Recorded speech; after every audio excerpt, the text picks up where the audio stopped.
Well, I don't see the point in waiting any longer, so let's bring her out. The star attraction, the one you came to see. Ladies and gentlemen, the one, the only, Miss Judy Gold. Tell us how she met Thea for the first time. So she had at a certain point, after working at IBM out of college, she decided she wanted to get her PhD. Mm-hmm. And I'm just going to do a couple of Jubels on this. A lot of education. Okay, go. And IBM was willing to pay for continued education for their employees, and so she got into Radcliffe. Is it Radcliffe? The Harvard for girls before Harvard. Yeah, I know. I know what it was. Did everyone see Love Story? Hello. A lot of people don't know that Radcliffe was the girl part of Harvard. Yeah, I mean, a lot of younger people, at least. I mean, they don't know anything. Go ahead. I'm sorry. Okay. So she went there. She decided she wanted to get her PhD, got accepted there, went there. Didn't go well for her. It just wasn't a right fit. She was older than a lot of people. She had a lot more experience than a lot of the people in the program. It was basically, she had already had like several years at this like super cutting edge like technology company under her belt. She was taking classes with a bunch of really incredibly intelligent people who also saw the future of computer technology and where it was going to take us. Right. But they were younger. She was just way more mature than them. And she lasted, I think, about a semester and was like, get me out. I want to go back to work for IBM. Yeah, it's very uncomfortable. I think after you're so well respected in your office. Yeah, it's really hard to suddenly have to deal with a bunch of... Yeah, and she was lonely. And she was really lonely. She knew it was... I think she understood the world of gay New York and how it existed. I think she saw at that time that there were also a lot of changes happening there that definitely probably, I assume, weren't happening anywhere near on that scale in Boston. I'm assuming this. I don't know that for sure. But yeah, dropped out of school, came back to New York, got an apartment on the Upper West Side where she didn't know where there were any gay bars nearby and called up her... Upper West Side. That's where I live. Okay. Called up her dear friend and said, if you know where the lesbians are, please take me. And there are variations of how exactly she said that sentence. And Judith needed to add something. No. Okay. She said it. I mean, it's a very famous line that it's kind of like one of her sound bites, right? Like a lot of people knew this line. I knew this line coming in when I first met her. And it's said different ways. So it was actually weird writing the book. I'm like, well, shit, how do I write it? Like, which version do I use? I went with the one that she gave me herself in person in the transcript. I figured that's the best one to use. What is it? If you know where the lesbians are. Oh. Yeah, please take me. Okay. Yeah. We should name this if you know where the lesbians are. Please tell me. Okay, so then it wasn't immediate. Deb took her downtown back to the Village, showed her the new spots that had opened up. Was the Cubbyhole open yet? No, that was much later, I think. Clit Club? Way later. I used to have a joke in my act about the Clit Club. What is it? Can you tell me? It was so stupid. My mother had this friend, Doris.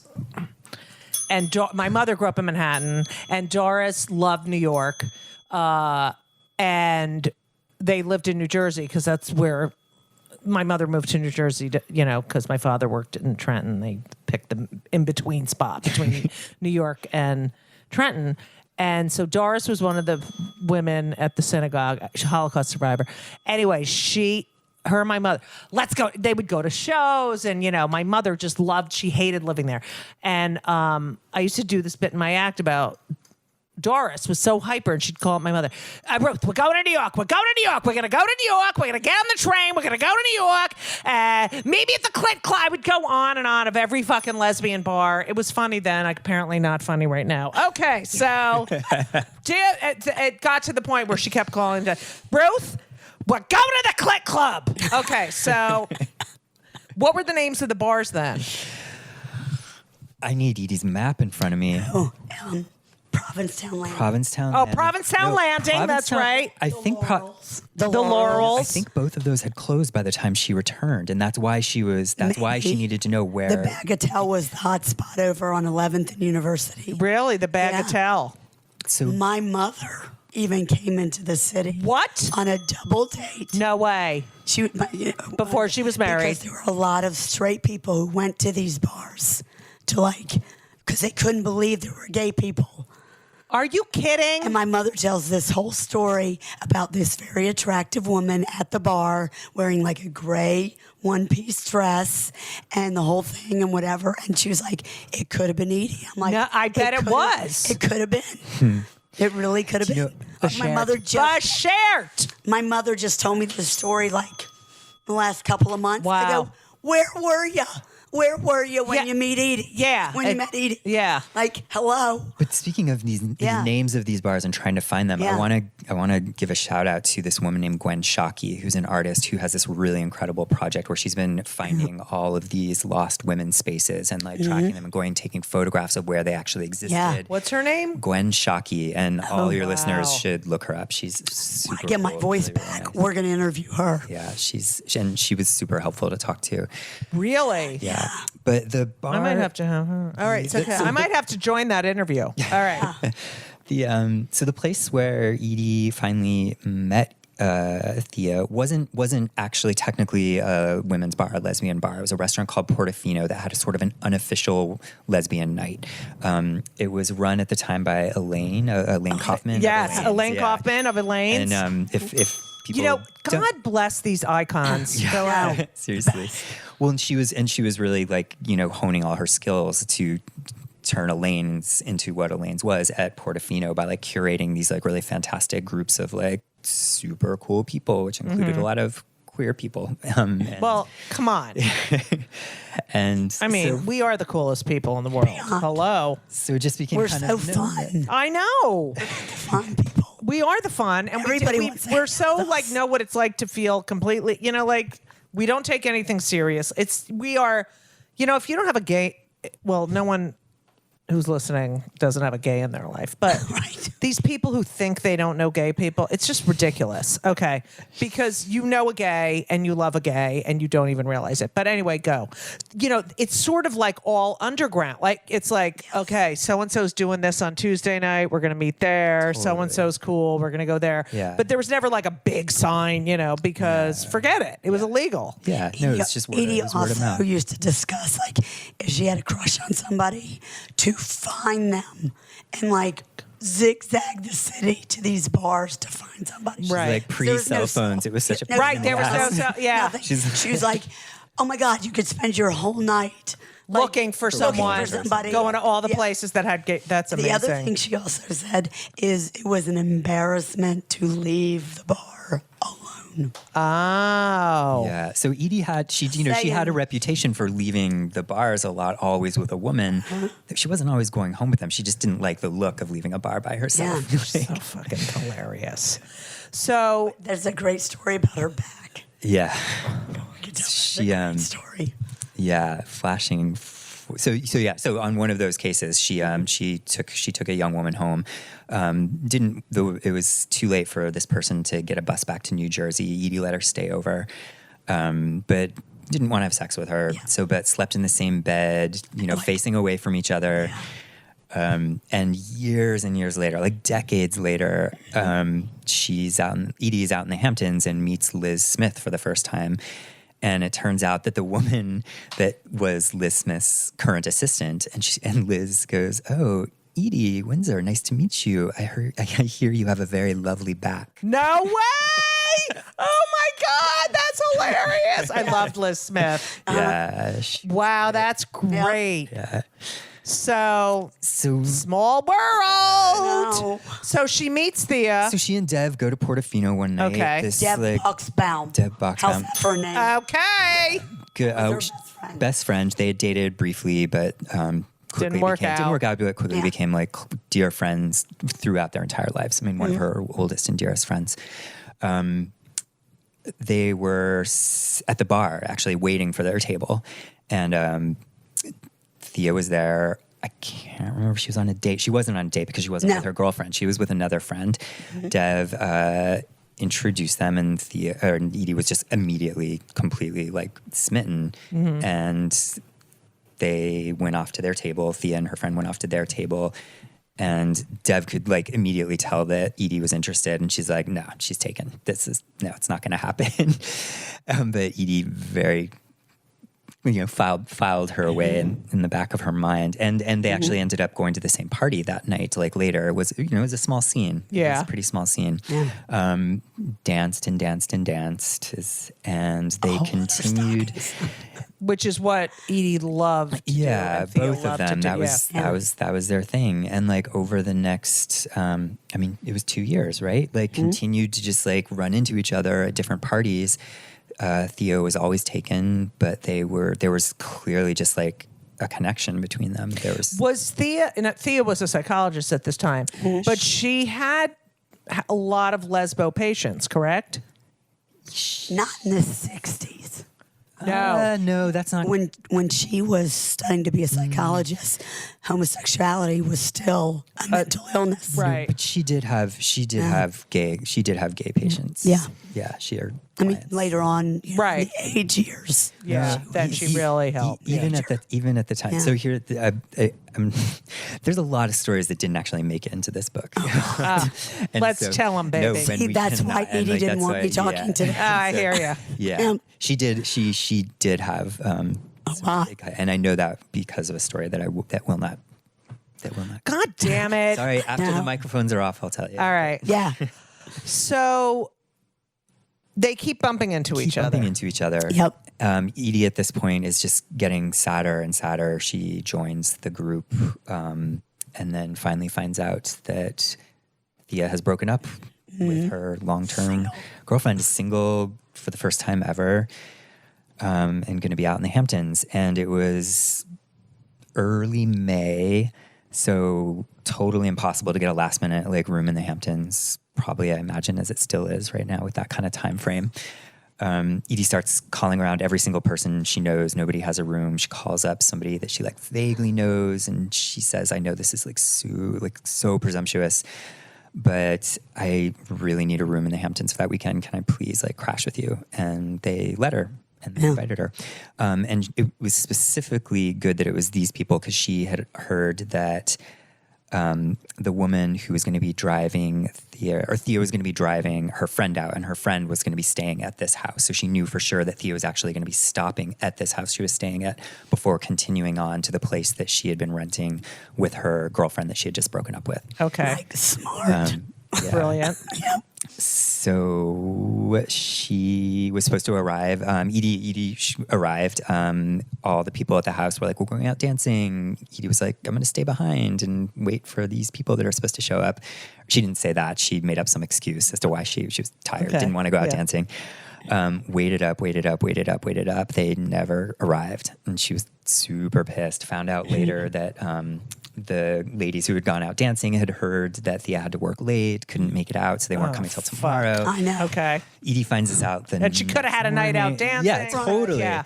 And so she hears this, and so she waits around the next day, which is Saturday, and all through the morning, everyone in the house goes off to the beach. They're waiting for her. They want Edie to go with her. Edie's like, "No, I'm going to stay behind." It gets to be 11, noon, 1, nobody's showing up, and Edie's fucking pissed. She's Of course. she's like, "I want to work on my tan. I'm wasted this entire 3-day weekend." And then Thea arrived with her friends. What time? I think it was I want to say mid-afternoon, probably around 2 ish, I want to say. He was pissed. I don't blame Edie her. was pissed, but then until she heard the car in the driveway, and then she was excited, and they walked into the house, and Edie, the way she described it is that she kind of almost came up behind her, and it's Thea hadn't noticed she was there yet, and Edie kind of came up behind her, and she described it as reaching her hand out, wanting to touch her, but kind of being too scared to even touch her. Yes. And then pulled her hand back and was like, "Is your dance card full?" And Thea immediately recognized the voice and spun around and went into the living room, put on a record. The record player was down on the ground, so she was on her knees putting on the record. Yeah. And as she started to stand back up, Edie takes Thea's head and just presses it to her breasts. Hot. And Oh my God. hold it there. And then they just stand up And and, you know tear it the Edie's- fuck out of there. They just you like know bolt Edie's and like go breasts. to the house. They go back Judy to the worked house. with me here. Edie's breasts, like, hello. Wait, all right, let's review. This is good. Okay, so she's putting on a record. She's down. She's getting up. As she's getting up, Edie grabs Her head and presses Thea's it into her head breast. and presses it into her breasts. And they run to a bedroom. They hold it there for a second and then stand up. And Thea grabs her hand and just like pulls her out of the house into her car and drives her across the island to where Thea They're has, staying. like, where Thea's staying alone In East in a Hampton. house where there's nobody around Because to they were like bother them. Southampton, and Thea puts her in the car to East Hampton. Wait, did Edie take her stuff? This is how No. Joey. So No. no. No? No. She So didn't. She listen, just no, ran no, out of the house. Listen, Yes. I am so glad you said that because I think the exact same way. So she told me this. I know this story, but then I'm thinking about it later, and as I'm like writing it, I'm like, where the fuck is her luggage? Right. Which is stupid. Like they're having hot sex, and I'm like, where's her suitcase? But they did meet up later on that night, like late that night with the friends. And I actually wrote into the book just as a scene, just because to me it made sense that the friends like brought her luggage to her. I was like, because they ran out without the luggage. Of course, how'd she get her luggage back? Yeah. And then during the editing process, the editor was like, no, this is totally unnecessary. And I was like, Oh, fuck you, editor. No, I love my editor. I love our editor. Oh, all She's right. Love you, fantastic. editor. Love our editor. And she's looking at it for just like, stories Right. perspective. But that is exactly the kind of like micro detail that made it so hard to get back into the book after Edie passed away. Like I needed to know like the real specifics Yes. and details to make these scenes like really like come alive. Wow. Yeah. From that But point that's on. So from that point on, that like- is hot. Totally. So from that point on, I'd like Judith and I are like about to go to fucking see a porno movie. All right, so go ahead. Okay, so I'd like to say it was like totally on at that point, but it's not totally on. it's not totally on, even though they're completely compatible sexually. So too. compatible, and it just keeps getting hotter and hotter. Okay. But keep in mind that Thea has just ended this like relationship that she's been in forever that she actually hadn't been entirely faithful in. What? Okay. That's all I'll say about that. There's a little bit about it in the book. So you Okay. can read about it in the book. Okay, But, so- Thea was kind of not known as a very trustworthy person. She was a player. She Right. was, and now that she was like officially single, she knew she could really go wanted play, to, like, yeah. play the field. And to her credit, was super upfront with Edie about that. From the beginning. That didn't mean that jealousies weren't going to arise. Right. I mean, especially as Edie like continues to fall deeper and deeper in love with her. What do you think Thea was deeply in love with Edie? I think I think what happened, or I know what happened, is that she found herself falling deeper and deeper and was fighting it like tooth and nail because it wasn't the future that she had envisioned for herself as she had gotten out of this like longer term relationship. She was like, I'm going to play the field. I'm going to sleep with as many women as I possibly can. And how old are they at this point? Oh God, I have to look at my timeline. Yeah, 30. like early 30. 35. Wait, Mike. Edie was 35, and Okay. then Thea was 33. Yeah, 'Cause this was early 60s. mid 30s. Yeah. So how do they solidify it? 36. How did they solidify it? It took a long time. It took a long time. How long? 2 2 years. years. And they got engaged the following year, or So here's what happened is that the rest of that summer dated on and off. Like sometimes Edie would be invited out to was the house. Edie like fuck her, like was she obsessed with her, Yeah, but- or was Edie fooling around too? No, she was pissed off. She was pissed off, but she was playing it cool. Yeah. For the most part. and I think until she would get probably pushed. dating and doing stuff, but Was she trying to make Thea jealous, or no, just okay, no, she was just frustrated. whatever. Go ahead. Yeah, she was waiting and she was playing it cool. Have you ever been in that situation? Like you're with somebody you know is a player, so you're like, fuck I just need to wait this out. I'm gonna make myself like cool, calm, like roll with it. I did that. Because you It's can't. a very 20s thing, right? Yeah, Like it's you can't, but you also can't. You want to act like you don't give a shit about the other person, part of you too. So you're like, oh, fine, go, Exactly. enjoy. So she's trying to play it cool, Right. but Thea definitely like pushed it a little too far, like a few times, just in terms of lying to her, like flat out lying to her about like whether or not she was going to be with a different woman on a certain weekend. And like she could have flat out told Edie at certain points, like, hey, you know what, I'm going to be, sorry, I invited somebody else out this weekend. And Edie would have been pissed, but she would have rolled with it. She knew the circumstances of the relationship. And it was when Thea would lie and try and sneak around behind her that she really would get furious. I don't blame her. Rightly so. Yeah. But then, it's so interesting that Thea is a psychologist helping people, you know, with their relationships and their lives. And meanwhile, she's like a player and playing games. But there's also nothing wrong with that. I know. It's just funny because people think therapists lead these. Oh, yeah. It's like you never know what the hell your therapist is really up to behind the scenes. Yeah. Like all therapists are probably doing all sorts of crazy shit. Really. They get engaged a year after. So end of that summer of like kind of on and off. They go into the fall, still kind of on and off, but getting more and more serious. And then throughout the course of that year on the off season, like during the fall and the winter, they just keep getting closer and closer and closer. And they decide that they're going to rent a place together the following summer. Just the two of them. In East Hampton. And wait, it wasn't Southampton. I can't remember where Miss Fordham's was. In the Hamptons. Yeah, in the Hamptons. And that's when things really finally got real between them. That's when they were spending, you know, every single night together that they could. And it's funny, Edie talks about how like during that period, Thea would kind of like curse her out sometimes, be like, God damn it, this is not what I'm supposed to be doing right now. I'm supposed to be like fucking as many women as I want, and like, God damn you, Edie Windsor. Like, I can't do it now because I'm so in love with you. And who proposes? Thea proposes. It's toward the end of the summer. She's the one that's hard to get, and then this also I think speaks to Thea's personality a bit too. Is that Thea was, she was raised in a very wealthy family. She was also incredibly brilliant. She wanted the best. She had really, really, really good taste, and she knew that Edie.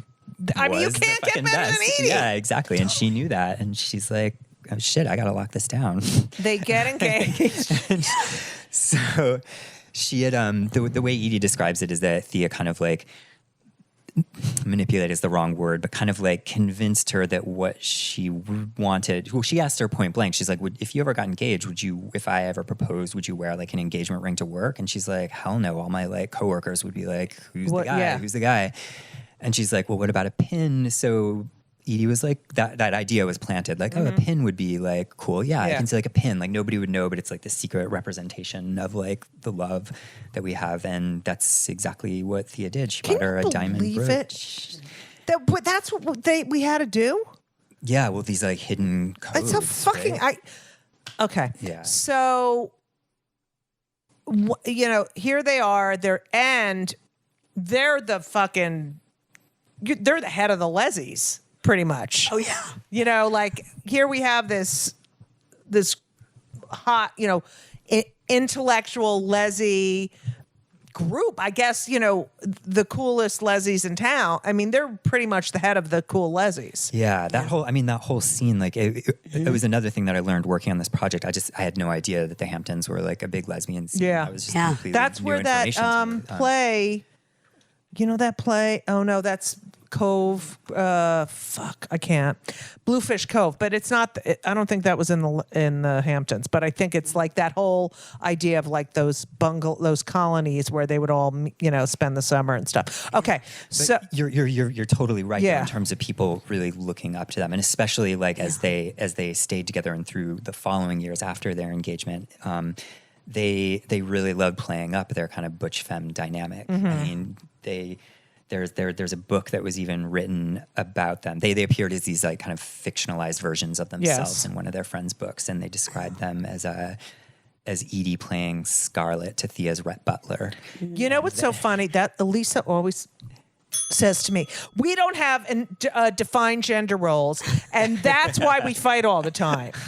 I'm like, no, we fight all the time because you're a fucking pain in my ass. Okay. But they were so much passion that they fought, and they right? fought all the time. Yeah, and that was the other really great thing to learn coming into this is that, their relationship is deeply mythologized, right? Yes. Like, they were just as human as anybody else. Yes. They totally fought. They totally Of course, fought. and There they're were both jealousies. brilliant, They were both fucking brilliant and both fucking human. Right. Like just totally human.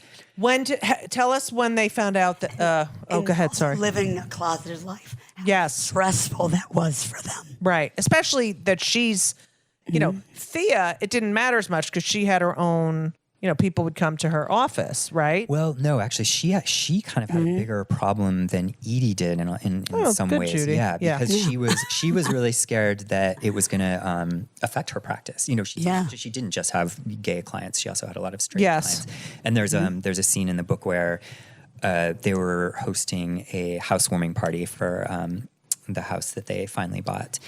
That Edie finally bought for Thea. That's a whole other story.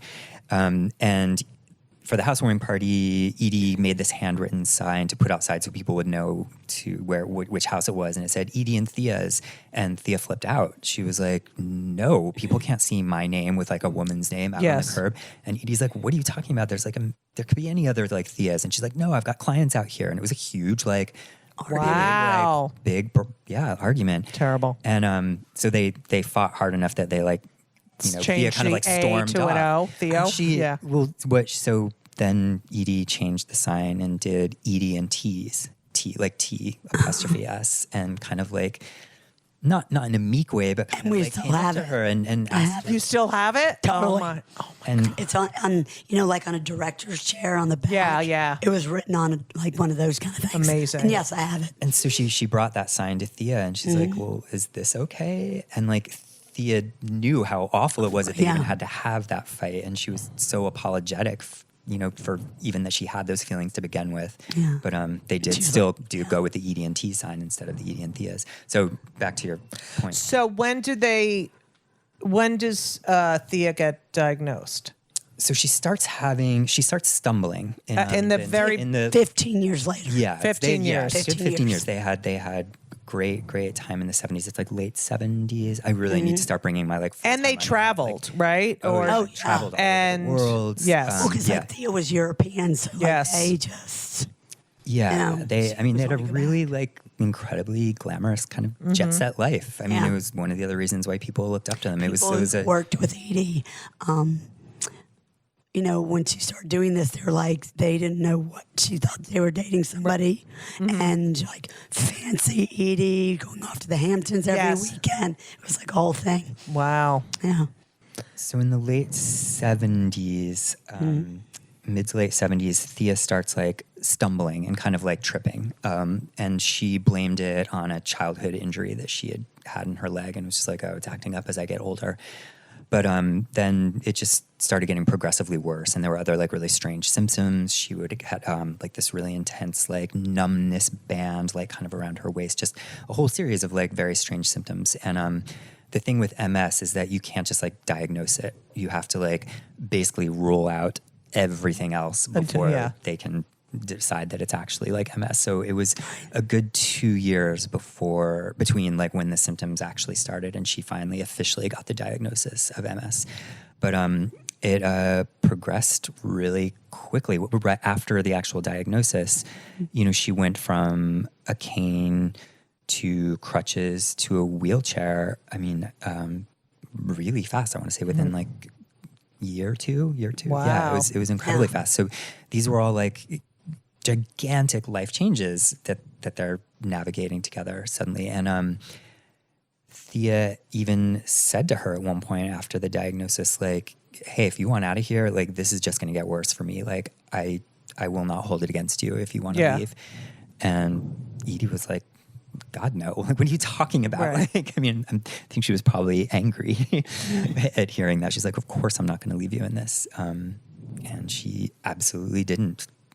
Do you think Edie was ever angry about Thea's diagnosis? That, she felt something was taken away from them? Or? No, and not at all. And it's interesting because I think that Thea was scared that that's what Edie was feeling. And it really genuinely never was. I think what Edie was feeling was she was mourning the loss of a lot of the stuff they were able to do. Right. But they had a rule that they would never cry in front of each other about anything. So anytime Edie would get really overwhelmed with emotion, like while doing any kind of caretaking, didn't want to show that she was upset. She wanted to be this, the pillar of strength. Beacon, yeah. So she would go and both of them really. and Yeah. both, yeah. Yeah. And so They she would cry separately. Yeah. And that was a pact they had made. Yeah. It was a rule.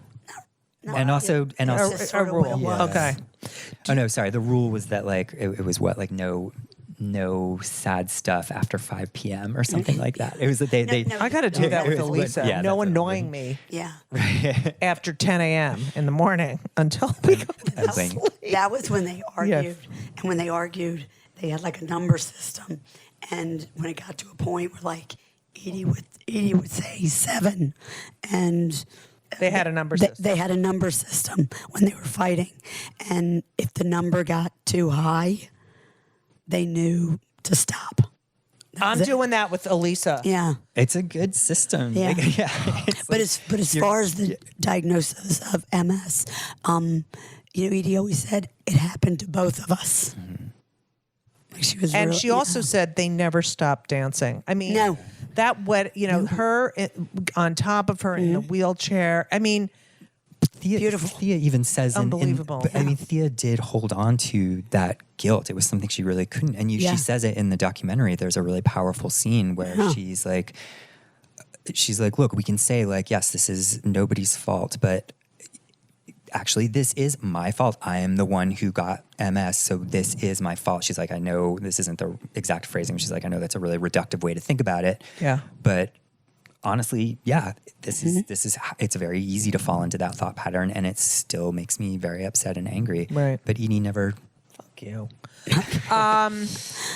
Up until the end, I mean, it got difficult at the end with because Thea needed so much help, and Edie was getting older. Edie would have never described it as difficult, but you're right. I think anybody else who looking at it would have. Yeah, it was just the level of care that was required was much more intense. They had full-time help in the house. Do you feel 8:00? okay? Do you feel like they missed out? I mean, physically they missed out on anything, but as far as the relationship is concerned, do you feel like? No, I think it. It's very hard to like speak to the inner workings of anybody's relationship. Right. I think it made things stronger between them. I really genuinely believe that it made their relationship stronger. Did they ever speak before Thea passed away about, knowing that this was the federal inheritance tax bill, when these tax bills that she got that legally married couples do not get when the spouse dies?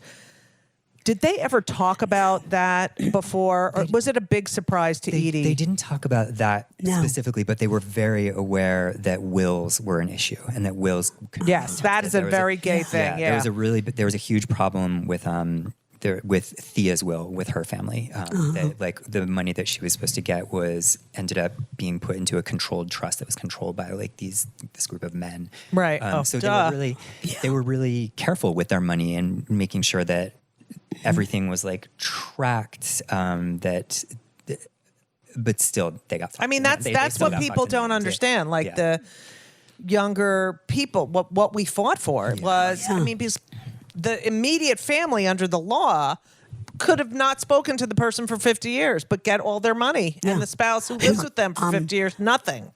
On the Spire side, it was like Thea's like random distant cousin or something, right? And he controlled it. And yet... And she really needed help and wheelchair or whatever she needed. And they did not want to give the money so freely, which was legally Thea's from her father. Right. And it was completely homophobic. The reason... of course. Totally because is he still alive? No. Fuck him. Yeah. But these like cousins controlled it because they basically said, we don't want you... wasting money on this other woman. Did they ever apologize or come to terms or God, no? It was a horrible lawsuit. How and they about won. the kids? What kids? The kids of these fuck faces. Did they ever come and No. Edie Edie and Thea were both very close to Patsy and Ginny, who were, Yeah. But that's a different side of the family. This was Thea's stepmother, Oh, okay. oh no, but the also, evil stepmother. but also Jewish? her father's Oh, yeah. family. Also, the uncles had a big hand in the Yeah. in the legal stuff. The Yeah. legal stuff is so confusing. Yes, and it's- really Yeah. tangled. It's Okay. weird stuff to get into. So And they came over from Amsterdam. yes, It was the okay. whole thing. So Yeah, Thea I'd say passes away. Because Thea's mother dies when she's 2. Right. And her father remarries someone. Yeah, okay. Whatever. And we don't love her. Yeah, not at all.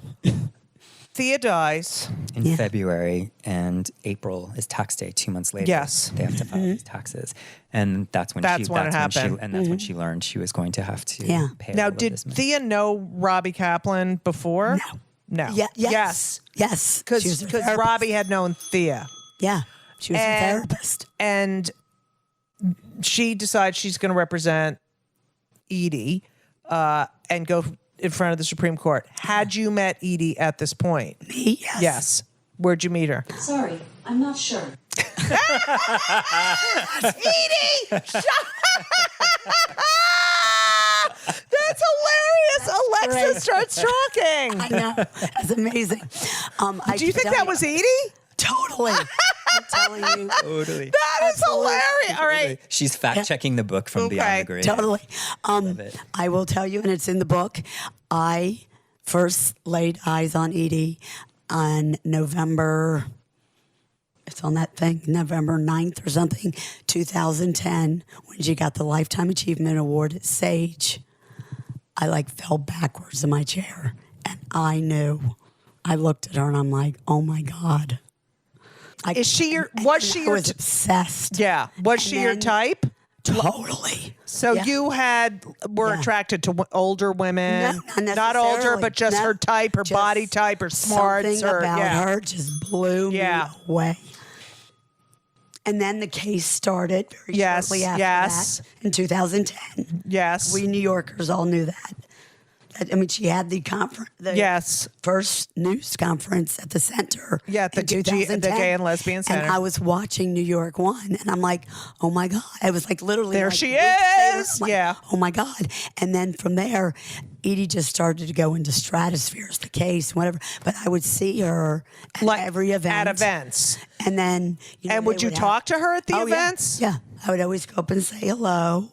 And Did she ever flirt with you? no, Really? I was like one of a million. Yeah, because she was surrounded by women All the time. The time. All the time. Even when we got married, Yeah. women came up and were like, Edie, if we knew you were serious and wanted to date and get married or whatever, I would have gone out with you. Okay, fuck you. And I I'm was like, standing right I go, here. That's exactly what I said. You I'm assholes. standing right here. I actually went on your first date with you. Yes. Me and Elisa. No. I know. We went out. After Robbie Kaplan's Hanukkah Yes. party. Robbie Kaplan had a Hanukkah party. Yeah. Roberta Kaplan. And, And we're like, let's blow out of here. Let's go. A lot of kids. Yeah. And we were like, let's grab a drink. Yeah. And that Yeah. was it. And we didn't know it was your first I date. know. Well, we really kind of. Well, we You knew didn't was a really date. know it. Did you go home after that and It's in the book. ding dong? Mm-hmm. And was it? I mean, for you, this is like, oh my God, I love this woman. But for Edie, was there any sort of sadness, or was it rebirth, or was it, because she had just lost the love of her life? He had been he passed away in 2009. Right? This was in 2015. And Edie was very lonely. ready, Very right, lonely. and ready to. She wanted to find love again. dated. And she had been dating a she little dated bit. She had been few. dated, but this was like sparks flying. Totally. Yeah. That night after you consummated the relationship, did you know? Did yeah. Edie know? Did you know? Oh, and yeah. did you end up spending the rest? I mean, as lesbians do. Like I that know, was it's it. so ridiculous. That was it. I was here. Did you know that you would? I mean, of course you knew it wasn't. That she would die before you. I mean, Yes, we talked about that. Absolutely. And was there any trepidation? I mean, I don't think anyone expected her to pass when she did. No. I'm sure you thought there were going to be so many more years. Devastated. Well, yeah. We were so shocked. And she was coming home from the hospital, wasn't? Or she had a thing. She had to be somewhere. Yeah. Like She had an interview with me the next week. Oh yeah. 3 days later. That's right. Yeah, she was going to see James Lacine. She was going to see Josh, Michael Adams. Like, she had stuff to do. When she got sick, because she had heart issues. Yeah. She was a lifelong smoker, or just had quit. She had quit 40 years ago. That almost broke her and Thea up. And Really? Because throughout the beginning of the book, she's smoking the whole time. Oh, yeah. And there's photos of her. She always has a cigarette. And she always said that was the hardest thing she ever did. Right. Forget the Supreme Court. Right. With quitting smoking. Really difficult. So she had, for the first half of her life, had smoked. Yeah. But did she have she only had heart problems later in life? No, she had a massive heart attack at 50. Wow. And in her family. Yeah, her family. Her father had a heart attack. My father did too when I go to I'm going to the cardiologist. Her cousin said that the Schlains are famous for their heart attacks. Yeah. And Blackie died of a heart attack. Yeah, my aunts, my father, everyone. Yeah. So you're newlyweds, essentially. Oh, yeah. And she gets sick and she has to go to the hospital, but you didn't think it was. We went like every 3 months because Edie would kind of get a little Right. or whatever. And I'm like, fine. Did you ever? Let's call the yarmulke. Right. It's, ambulance guys. Right. Oh, yeah. Hezbollah. Yeah. Hezbollah. Yeah. No, that's the fucking terrorist. I know. I was like, No. what are you talking about? Hezbollah. Yeah. Hezbollah. Yeah, All right, I was like, Hezbollah, fine. fuck you, Hezbollah. I was like, fine. Yeah, fucking. I said, fine, let's call them. Yeah, called 10 minutes ISIS. later, They came the yarmulke over. guy showed up. Then we and, called. Then we called Yeah. the Taliban. They picked her up. Right, Okay. Right. I mean, what the fuck is wrong with me? Yeah. Hotzola. Yeah. Hotzola. Yeah, the numbers on the front. But I mean, Edie, like she would just kind of get like a flutter or something, and as soon as she said to me, "Call the ambulance," I'm like, "Fine." Would you get worried, or were you just like another day, another episode? She'd sit back down. She'd be like watching TV, and so when they finally showed up 10 minutes later, they were like, Oh, you're fine. Thanks for letting us know. Okay. So, and then we'd go to the hospital, and they'd run tests and do blood work and keep her there for a few hours, and then she'd come home. I didn't think anything of it. Whose idea? This was a regular, right? Not so regular, it was just you weren't worried. But whose idea was it to get married? Edie's. And did you have any second thoughts? Not a one. She had, it's in the book. The whole story's in the book. She told a couple of people, not me, but she did tell a couple of people that she was going to ask me to marry her. And she just did it. And I didn't hesitate for 1 second. Wow. So great. Yeah.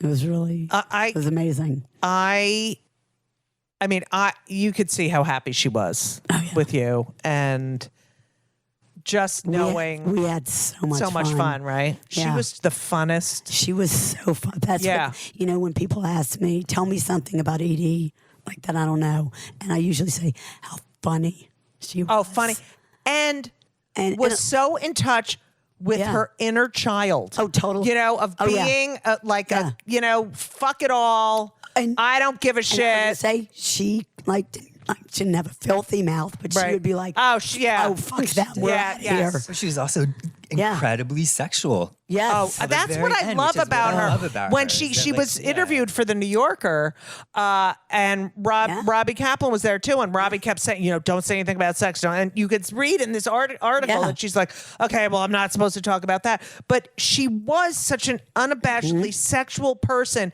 and no shame. There was no shame. We carry so much shame. Yeah. Oh, you should read her calendars.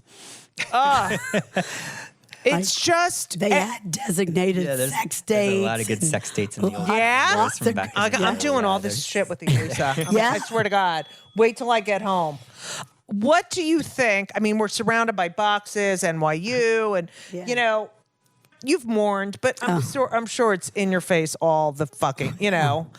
And what do you think her legacy should be? I mean, she, you know, she's thanks you and Thea, you know, like we're all gone. It's 100 years from now.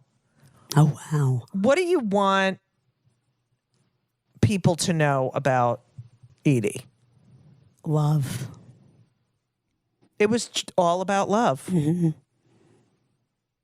What I think is what I'm hoping people will take away from this book, particularly younger readers, like you know, queer kids in their young 20s, just to see how recent this history is. Because I think there's so many like teenagers now growing up, and it's just always been available as an option.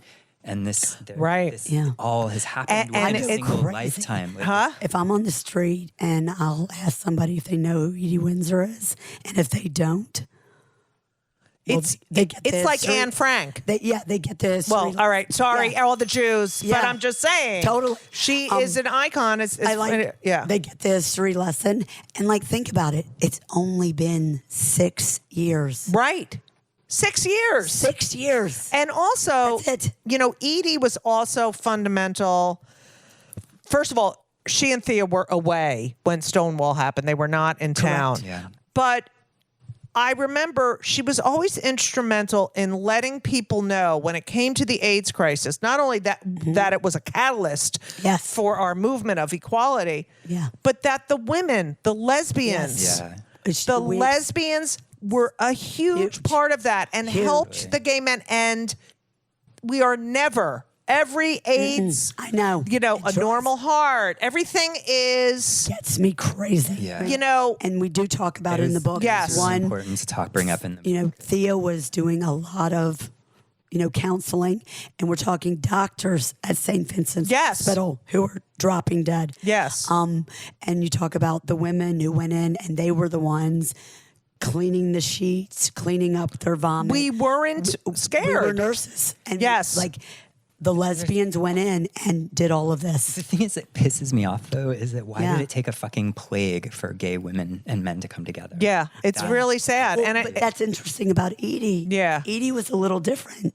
Edie had a lot of guys. She did surround her with, you know, I came out the same way with a bunch of guys too, but you're right. You know, and it was an anomaly for Edie to be such good friends with all these hot, you know, and like she hung out with all these guys. Right. It's really sad. It really is. Well, because, you know, she also said she would do this, and if they were at a gay bar, she could at least save one of them if it got raided.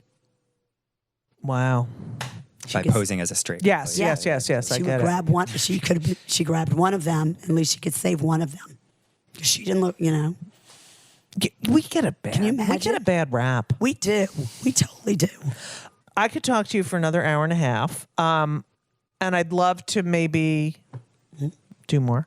But I want, since I always ask my guests 2 questions, I want to ask you what Edie would answer.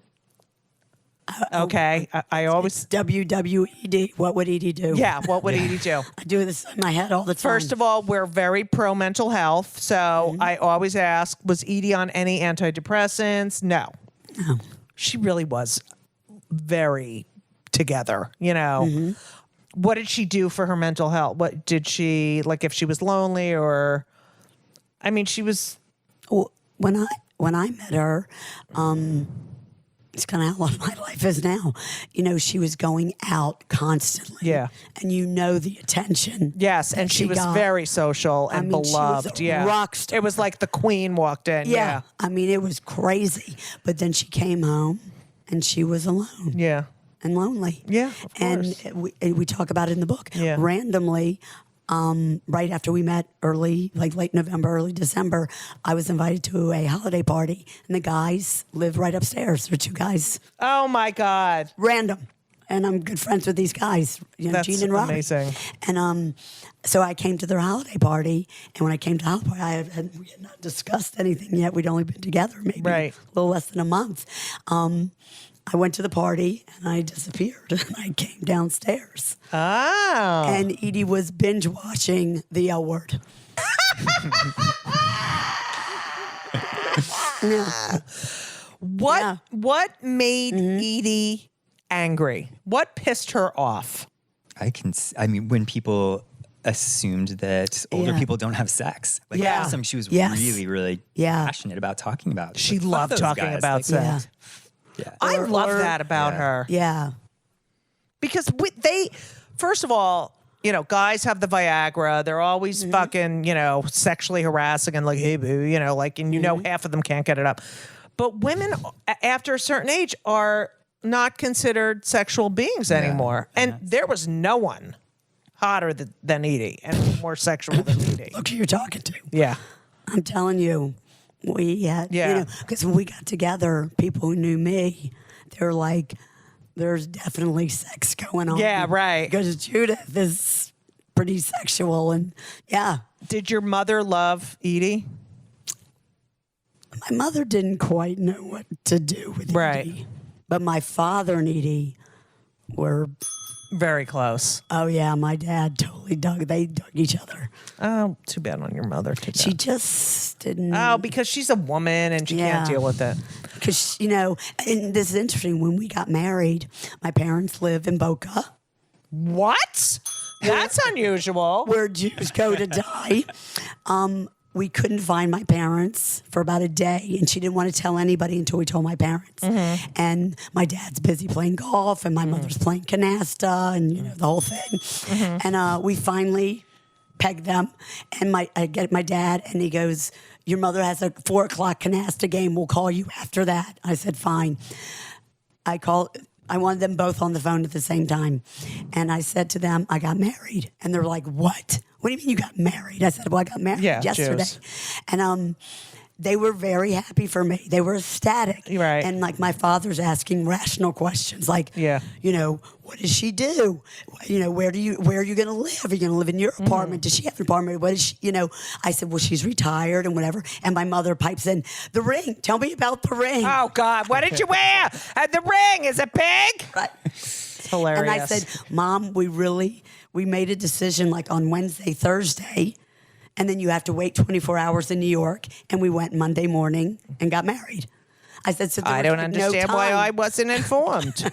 Right. I don't understand. I could have gotten a plane ticket. I don't understand. Oh, You my didn't parents take were any pissed. pictures? My What?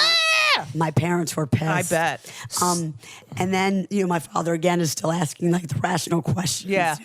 Where are you going to live? Like, what? And then my mother pipes in again and goes, I have another question. And we're like, what, Mom? She goes, is she Jewish? Oh, my God. And I said, as a matter of fact, Mom, she is. She goes, I have no more questions. And Edie wasn't religious. She was a cultural, yeah. Neither are we. We're not So religious. it's funny how they do nothing Jewish and yet they still want their. Yeah. I will end with Yeah. where's the diamond pin? It's It's here. It's in a safe in the back. Oh, I thought. Edie gave it to me. I know. And I told her I probably couldn't wear it. Right. And she was like, maybe one day you will. I said, I don't know. I don't know. I love that. Yeah. Should be in a museum or on my Yeah. lapel. I will, when they do Right. exhibits and things. Oh, yeah. I said that I will loan it out. Yeah. But I have to So make sure beautiful. it's, Brinks and Yeah, yeah. the whole thing and whatever. But yeah, I will loan it out. First of all, thank you. Thank you for writing this. I mean, it must have been My honor. Oh, Yeah. we spent a year with Josh, and it was great. it was great. yeah. And I'd love to tell a story of how we picked Josh and Edie picked Josh. Really? It was- yeah. She met a bunch of people? Oh yeah, oh yeah. What do you think it was? Which was this is also interesting. She met 12 or 14 writers. All of the women would not take the job? the job. They were too intimidated. They were like, we wouldn't do it. All the women. This This is why. I know, it's unbelievable. This is not good. Like, I would come home from work and she would tell me all about it and whatever. And most of the women, except for I think one, were like, well, maybe, wouldn't take it. And then she interviewed a bunch of guys, and then she interviewed somebody, a guy who was kind of a uppity, whatever, and he's a pretty famous writer for somebody, a ghostwriter for somebody famous. I won't say who. And he came here on a Sunday, and before he was going to the opera at Lincoln Center, and he just did us a courtesy of coming by because he just figured he got it. And when he left, waited till gone, whatever. And Edie and I looked at each other and we were like, Josh. Oh. I know. That's sweet. And it's true.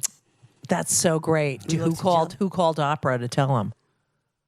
The agent. Oh, I love agent that. or whoever, or whatever. Who knows? But You did the right thing. No, I mean, it was really Edie's choice, but Yeah. I mean, we just looked at each other and we were like, Josh. Yeah. Well, you know what? Yeah. I miss her. I love her. I thank you for doing that. Please, everyone go out. I'm not kidding. It's such an important book. A Wild and Precious Life, a memoir, Edie Windsor with Joshua Lyon. Yeah. Judith, you're the best. Judith, you are the best. I tried. I can't thank you enough. I hope it is the biggest bestseller ever. We'll have to do this again when I can speak. Yes, I'd love to. tell And some we of the have to dirty go out. stories. Yes. Oh, by the Wes, way, go ahead. I was at your shows. You're in a comedy, Gotham Comedy, and you talked about Edie and the whole, like. Oh, really? Years ago. Yeah, absolutely. When I used to have her in my act. Yeah. I Absolutely. used to read their wedding announcement. Uh-huh. Yeah. Wow. Yeah. That's right, baby. Yep. And you were on our first date. I know. It's crazy. But shared. Yeah. Thank you guys so much. Thank you. Get it anywhere you get books. A Wild and Precious Life, a memoir, Edie Windsor with Joshua Lyon. And as we always say, so long! And everything was wonderful. I'll see you soon. Thank you for the visit. So long.